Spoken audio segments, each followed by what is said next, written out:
May it please the court, I'm Aaron Paker, representing Maya Walker, the defendant in this case. I would also like to make 3 points as to why the court should not allow the admission of this transcript and the testimony about the transcript. First, I would contend that Mr. Russell's own comments prove that the transcript was not the source of his fear. Second, even if it were to be the source of his fear, it is so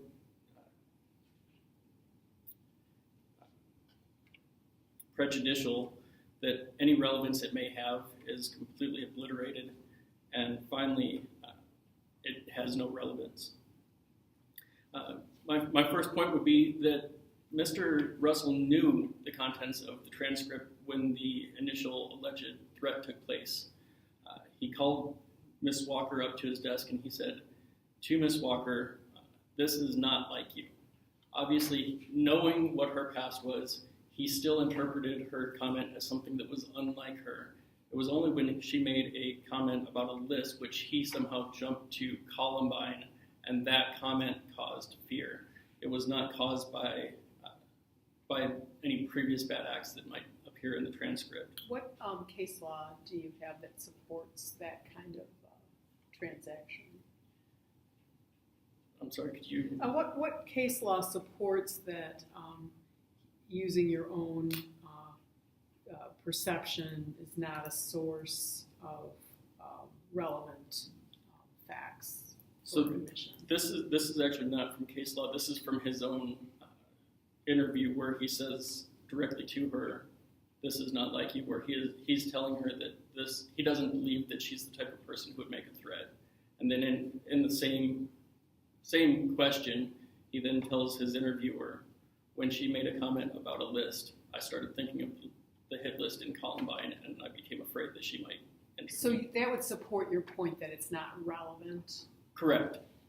And that the transcript itself is not the source of the fear, and therefore should not be admitted as proof of why he was reasonably afraid.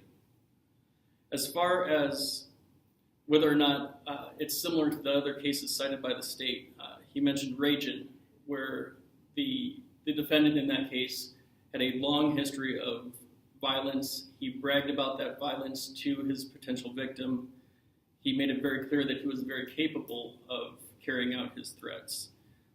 In Johnson, where the state said that it was only controlling and domineering behavior, that there was no violence, that controlling and dominating behavior included having an ice pick on hand while questioning his wife about her infidelities. So there has to be more of a violent exhibition of violence, more than what we have here? The court does not specifically say there has to be an explicit show of violence, but it does repeatedly show that there is no case on point where an act of nonviolence is admitted as proof of reasonable fear, at least none that we were able to find. In fact, in Slocum, this is another molestation case, not unlike Lowe, where they were trying to prove MO or that the acts were markedly similar and prove plan and scheme, and it was not allowed.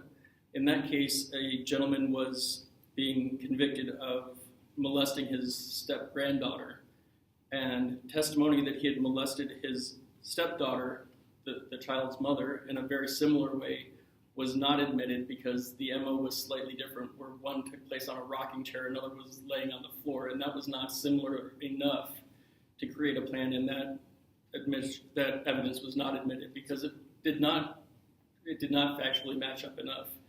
In our case, not only is there no acts of violence, the one potential act that's in the transcript that shows any potential of violence is a physical altercation with another student on school grounds. That physical altercation in Ms. Walker's interview, in Mr. Russell's interview, and in Ms. Boyle's interview, all of them admit that that was an act of self-defense, that the other child shoved her first and she shoved back. And one of the first things that's taught in every law school is that self-defense is a justifiable defense. It's not an excuse, and therefore no bad act took place on Ms. Walker's part if she was acting in self-defense. That act is presented in her transcript as a bad act, when in fact it was a justifiable self-defense and should not be included in the transcript at all. And it is very prejudicial because it makes no reference in the transcript to the fact that this was an act of self-defense and was justifiable. Lastly, as far as the prejudicial factor, in State v. Myers, a woman is on trial for keeping her children in Alaska against a custody order. She had 4 prior acts very similar. 2 of them were never raised to the level of criminality because the order of the court hadn't been established yet. The other 2, the court said, were far enough removed and she'd behaved herself for 4 years and wouldn't be relevant. And so they would not allow it because, as they said, when an act is not criminal but nonetheless disparages the defendant, the court must be even more cautious to avoid prejudice. But what about the complainants, the victims' reasonable fear? Again, looking at the transcript, in every case where reasonable fear is a factor, the defendants have a history of acts of violence where they have told their victims about their violence, they've bragged about the violence, they had ice picks on hand. Did Walker brag here? In this case, she felt ashamed of the incident having taken place.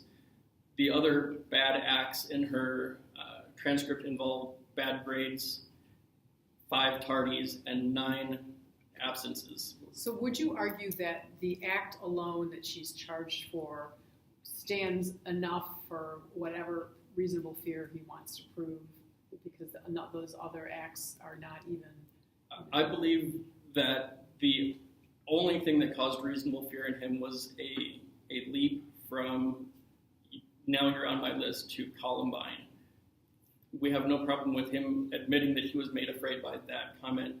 Everything in this transcript talks about a person who avoids conflict, who skips class, who is tardy, who has bad grades because they're not paying attention, they're not engaging. It's not a paper that shows somebody with violent tendencies. It's not showing somebody with aggression. And it's showing she's a person who avoids interactions with people. So why do they want this testimony? Why does the state?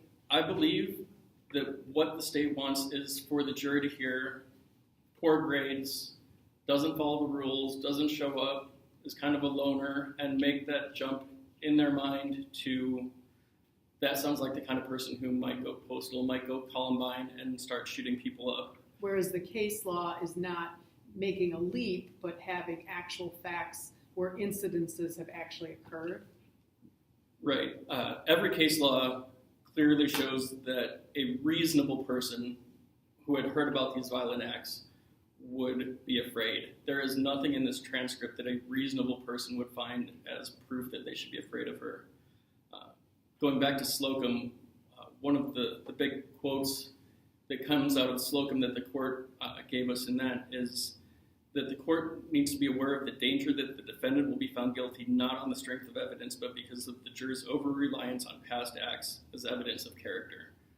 Mr. Russell specifically said about his reading of the transcript, she was on a bad path, an unstable path. Not that she was on a path of violence, not that she was somebody who was in danger of shooting up the school or harming people. He was afraid she was on a bad path, an unstable path, and that means that he saw it as proof of her character and that she had bad character, and that is specifically prohibited by ER 404. I have nothing further. Thank you.